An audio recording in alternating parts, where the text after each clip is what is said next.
Se voglio seguire quelli che sono gli aspetti legali per aprire, chiedo un permesso, aspetto che mi venga rilasciato, mi rivolgo alla questura per avere le autorizzazioni e poi apro questo centro scommesse. Se non voglio incorrere in tutto questo, apro un locale, dico che faccio la trasmissione dei dati perché le persone vengono e mi chiedono di trasmettere questi dati all'AMS o chi è comunque che fa la scommessa, incasso il denaro e ho risolto tutti i problemi. Se mi vengono a chiedere qualche cosa, gli dico io non sono un centro scommesse, ma sono un centro trasmissione dati.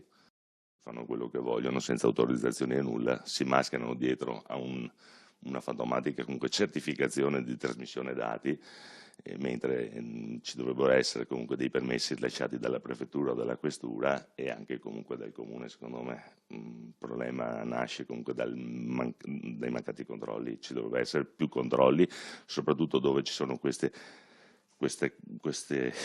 non so come chiamarle, queste organizzazioni. Quello che non si capisce è che noi ce ne accorgiamo, ci muoviamo, camminiamo per le strade e vediamo che ci sono questi luoghi. Ce l'aspetterei anche da parte delle autorità, nonostante dobbiamo fare i complimenti alla Guardia di Finanza perché in questo caso aveva fatto un lavoro certosino e non si capisce perché il giudice poi, senza un grado di sentenza, vada a togliere comunque il sequestro dei locali. La situazione dell'evasione fiscale è il gioco delle scatole cinesi. Tutte le società dovevano versare 98 miliardi, questo parliamo a livello nazionale, dovevano versare 98 miliardi all'erario, di cui erano già comprese anche comunque le sanzioni e gli interessi di mora. Il problema è che le società dichiarano, sono debitori dello Stato, però non sanno niente perché sono SRL con 5-10 mila euro di capitale sociale e se li vai ad aggredire per recuperare qualcosa non trovi nulla. Il denaro comunque, intanto loro lo portano già all'estero con le triangolazioni e non si trova nulla. Praticamente non sono neanche denunciabili per evasione fiscale. Per quale motivo? Perché loro la dichiarazione di quello che hanno incassato la fanno, ma non li versano. Sono debitori dello Stato e null'altro.